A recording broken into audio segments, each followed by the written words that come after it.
Assalamualaikum warahmatullahi wabarakatuh. Selamat datang di channel Kang Komeng.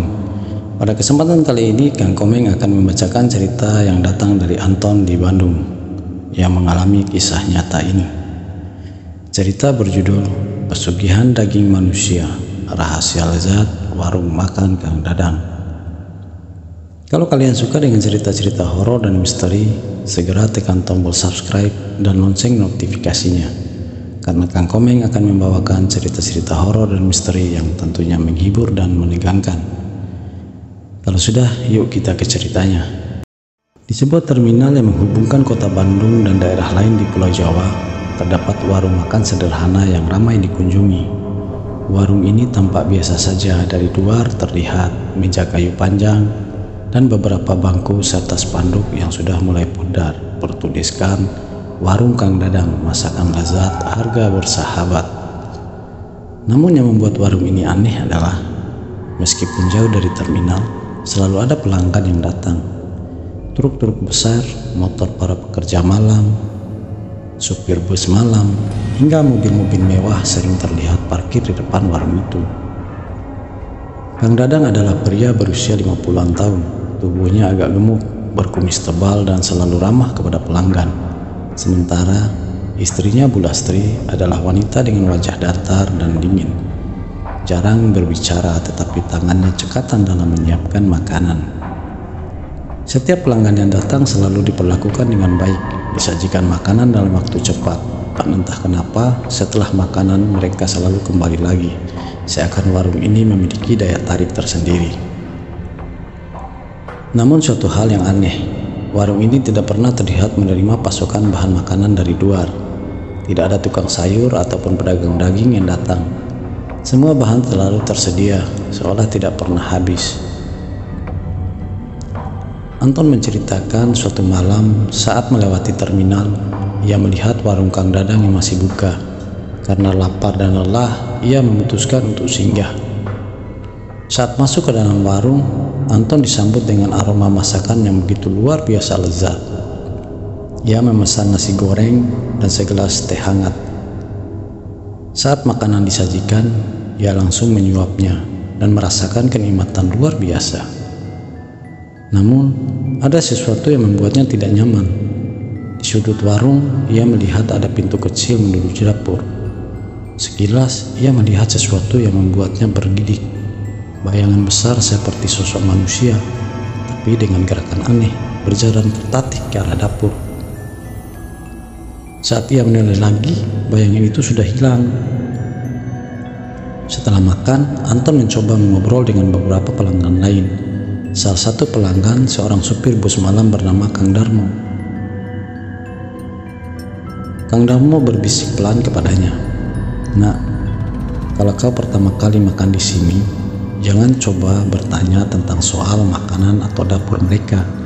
Kalau kau suka cukup makan dan pergi, itu saja," kata Kang Darmo. Anton yang mendengar itu semakin penasaran. Mengapa orang-orang enggan berbicara tentang warung ini? Dan mengapa semua orang yang makan di sini selalu kembali lagi seakan-akan mereka kecanduan, kata Anton. Malam itu, sebelum pergi, Anton berpura-pura menuju toilet yang terletak di belakang warung. Namun, dari balik dinding kayu yang sudah lapuk, ia melihat sesuatu yang membuatnya hampir berteriak. Di dapur, Bu Lastri sedang memasak, tapi daging yang ia potong bukan daging biasa. Warnanya aneh, lebih gelap, dan ada bekas jari manusia di salah satu potongannya. Anton langsung merinding. Ia sadar warung ini menyimpan rahasia yang mengerikan. Setelah selesai makan, Anton membayar dan ingin pulang.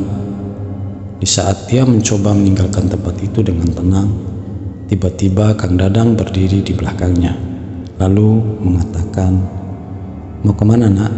Masih lapar atau kau melihat sesuatu?" Anton yang kebingungan dan sedikit panik dengan nada gemetar menjawab, "Saya mau pulang, Kang. Hari sudah mulai malam."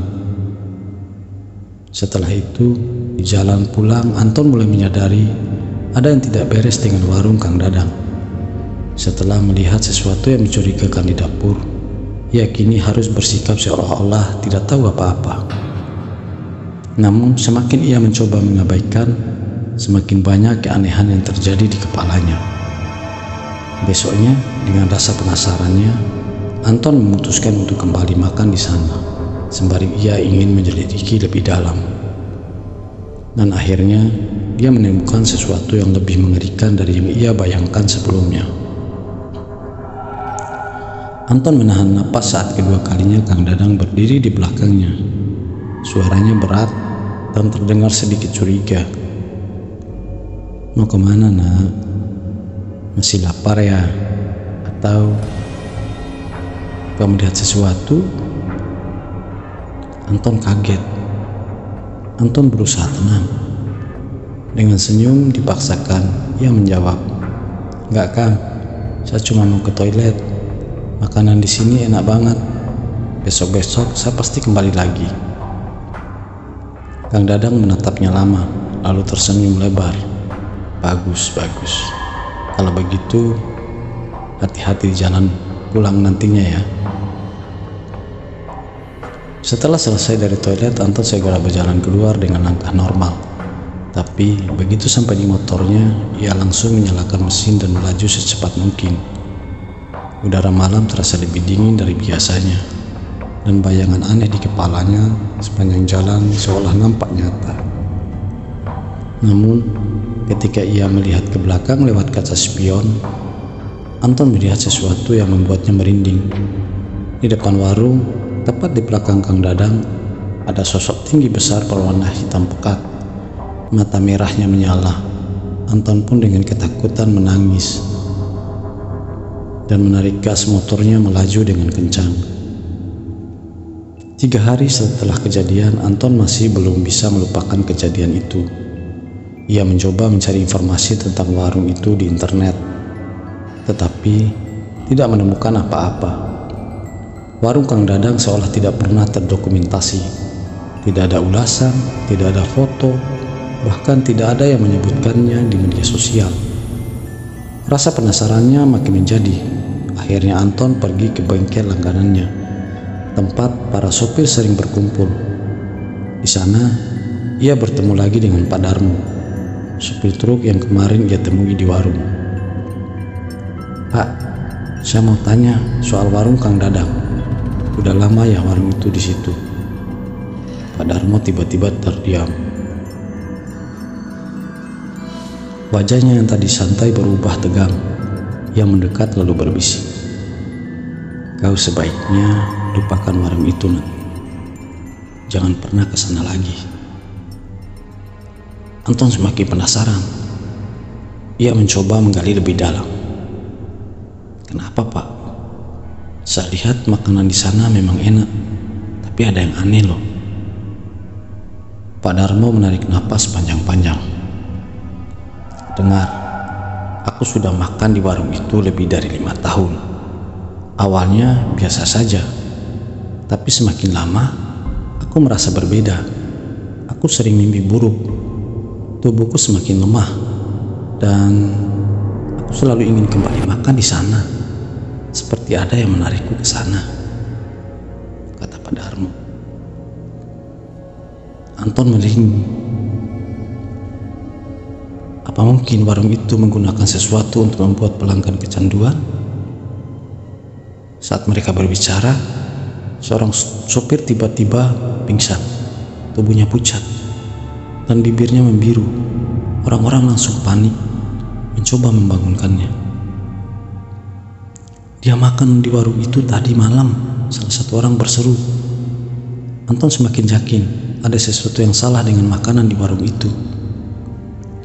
Anton yang merasa makin curiga dan penasaran tidak bisa tinggal diam. Lantas, ia memutuskan untuk kembali ke warung Kang Dadang. Tapi kali ini, ia tidak akan masuk. Ia akan mengawasi dari kejauhan.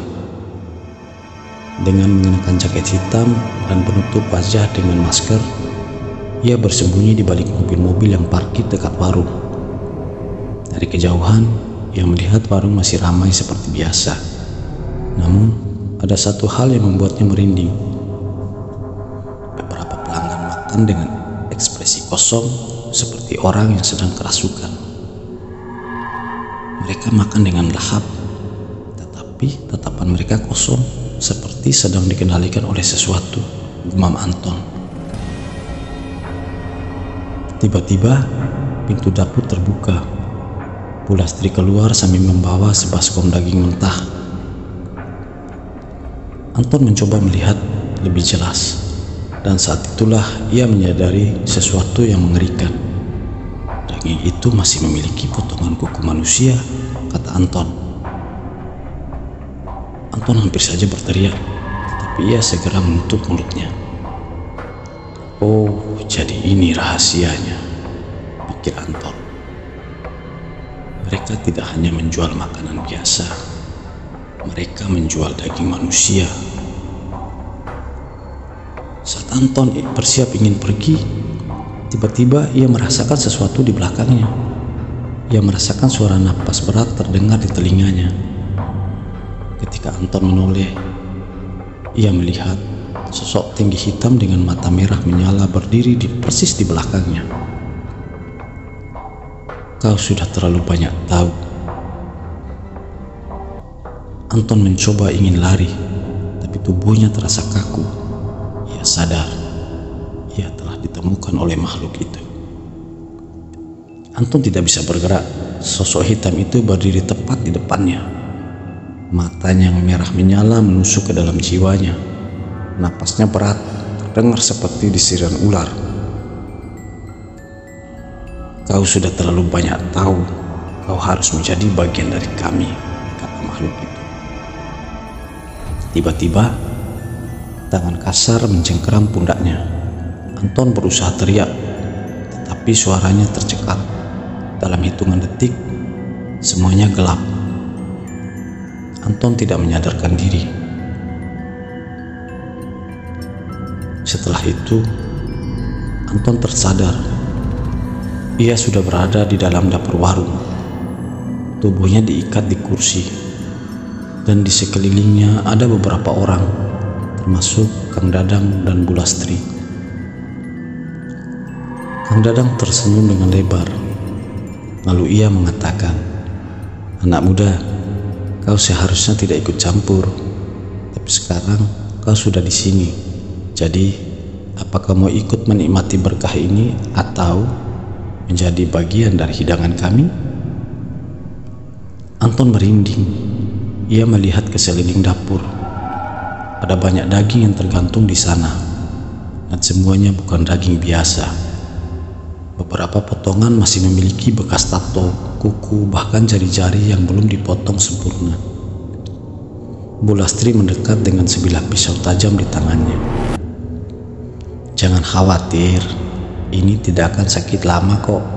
Setelah kau mati, kau akan menjadi bagian dari sesuatu yang lebih besar," kata Bu Lastri.